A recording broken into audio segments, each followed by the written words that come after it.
이렇게 막 뭐 해라면서 잔소리하시고 간섭하잖아요.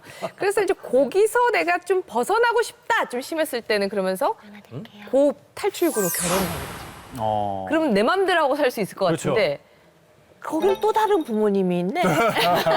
그 이야기를 네. 아주 조심스럽게 루미 꼬마담님의 이야기도 저희가 들어볼게요. 친정에 집착해서 탈출하니 혹독한 시집살이가 기다리고 있다. 어머 너무 둘 다 싫어. 어떡해.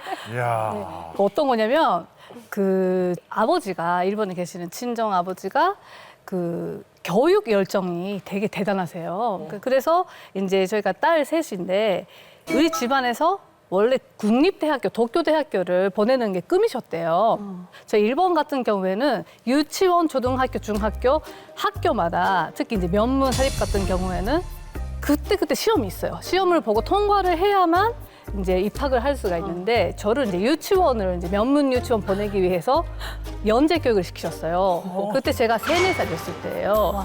아직 이제 말도 제대로 못하는 아이한테 아빠가 학원을 이제 보내셨는데 어떤 걸 배우냐면 면접을 대비해서 말투부터 시작해서 그 대기실에서 어떻게 앉아 있어야 되는지 이렇게 다리를 꼬아서 앉아 있으면 안 되고 그리고 이제 면접실에 들어가면은 신발을 벗고 어떻게 정리를 해야 되는지 그리고 말투 다 그런 걸 배웠어요.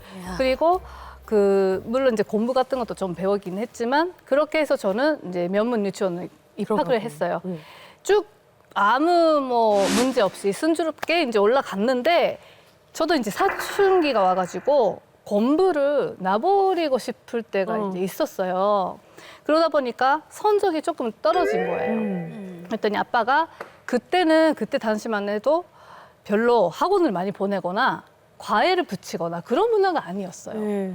근데 제가 이제 성적이 떨어졌다고 과외 선생님을 붙이셨는데 보통 이제 한 분 부르셔가지고 여러 과목을 가르쳐 주시잖아요. 과목마다 선생님을 야. 이제 한 분씩 다 이제 구하신 거예요.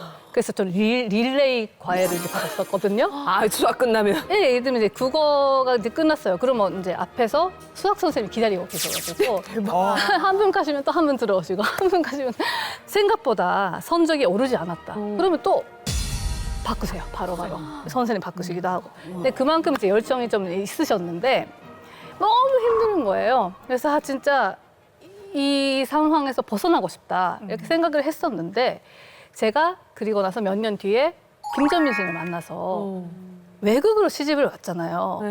이제 해방이에요.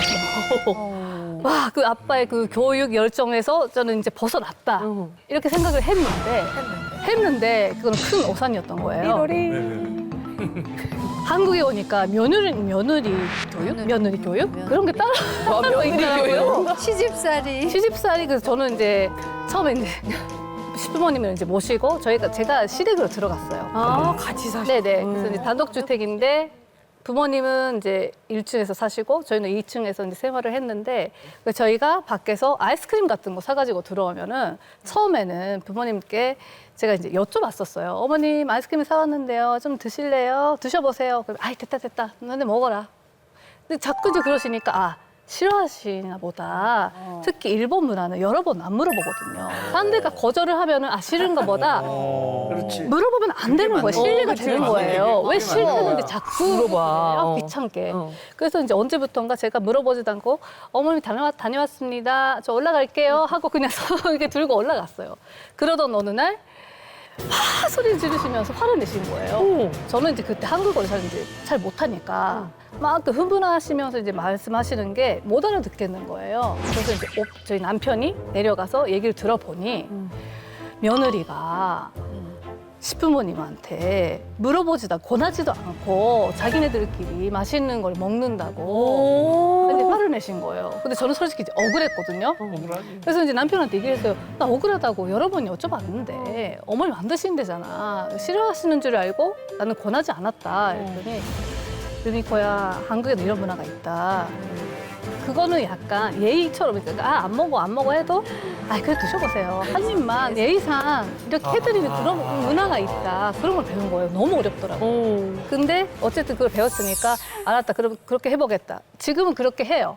근데 저한테 더 어려운 거는 첫째를 가지고 나서 시누이한테 전화가 왔어요. 야, 너 엄마한테 안부 전화를 하니? 느리니? 그래서 안부 전화요? 저는 어차피 아기 때문에 자주 왔다 갔다 하거든요. 또 일주일에 두세 번을 뵀었어요. 어머님 오실 때도 있었고 제가 시댁에 가서 이제 같이 이제 지낼 때도 있었고. 근데 또 따로 그 어머니 자주 뵈니까 따로 이제 전화를 안 드리면 돼요. 했더니 한국에는 안부 전화라는 문화가 있단다. 뭐 특별히 이제 일이 없어도 어머님 식사하셨어요? 뭐 아픈 일 없으세요? 여쭤봐야지. 그래서 네 알겠습니다 했는데 저 지금도 그게 너무 어려운 거예요. 그래서 이제 너무 이제 저는 이제 솔직히 이제 결혼을 해서 특히 이제 외국에 왔으니까 이제 더 이상 교육을 안 받아도 되겠다. 배울 게 이제 없다. 해방이 됐다고 생각했는데 이거 진짜 큰 어산이었고. 처음부터 다시 배워요. 네, 계속 지금 내 며느리 교육을 받고 있고요. 진짜. 근데 저는 이제 아무튼 이제 앞으로 열심히 안부 전화나 그런 한국 문화를 배울 테니까 저 제발 그 며느리 교육에서 좀 벗어나게 좀 해주세요, 제발.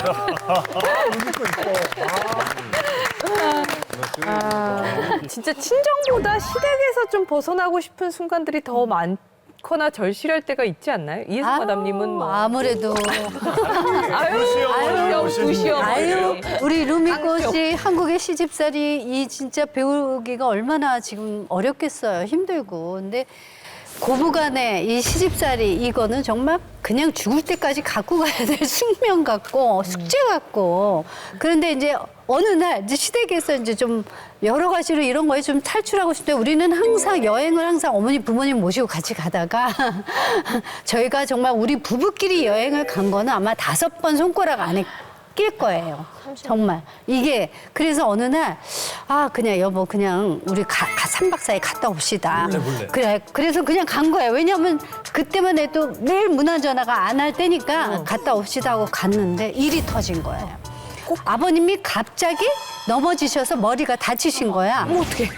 그런데 우리가 일본을 여행을 갔는데 갑자기 이 사람한테 전화가 온 거예요. 아버지가 여기 지금 머리를 다치셔가지고 병원에 응급실에 가셨다. 그러니까 이 사람이 너무 놀래가지고 저 지금 중국에 와 있는데 이렇게 된 거예요. 갑자기 또 나라를 바꿔. 이 사람이 이제 중국을 자주 갔었으니까 가운데 말고. 중국에 이제 출장을 이제 일 때문에 자기가 저 지금 일 때문에 중국에 와 있는데 어떡하죠? 근데 그래? 그러면 어머님한테 전화해야겠다.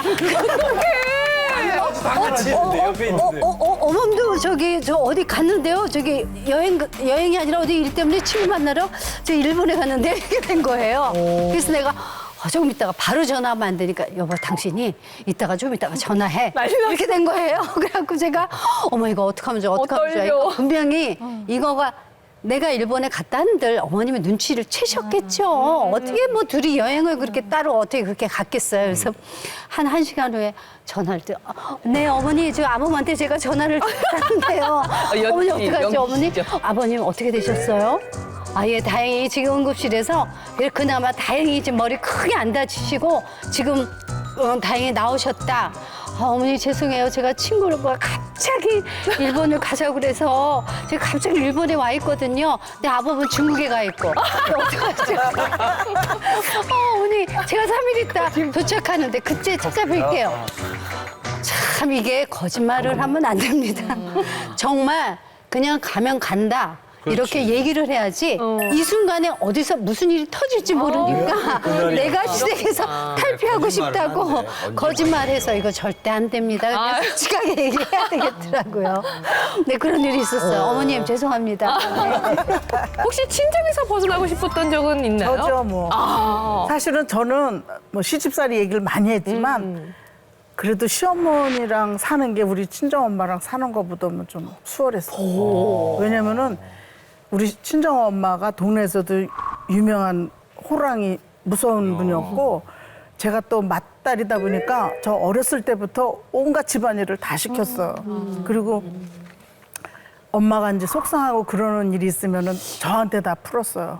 그러니까 저는 정말 엄마한테서 벗어나고 싶은 생각을 너무 많이 했었고 그래 이게 바늘귀에다 이렇게 실기잖아요. 그러면 옛날에 우리 가정 시간에 그런 거 배울 때 보면 선생님이 너무 멀리 하지 말라고 시집 멀리 간다 그랬는데 나 일부러 이렇게 길게 했잖아요. 사실 엄마 없는 나라에서 살고 싶었어. 오, 진짜 그렇구나. 그랬어요. 그래서 뭐 결혼할 때 탈남매고 어머니하고 같이 살아야 되고 또 큰 시숙도 결혼 안 하고 그래서 같이 살아야 된다 해도 엄마하고 사는 것 같지는 않겠지 이런 생각이 있었어요. 그래서 내 마음에는 언제나 엄마로부터 탈출 그걸 꿈꿨었어요. 아직까지 구독과 좋아요 안 누르셨어요? 지금 당장 눌러주세요.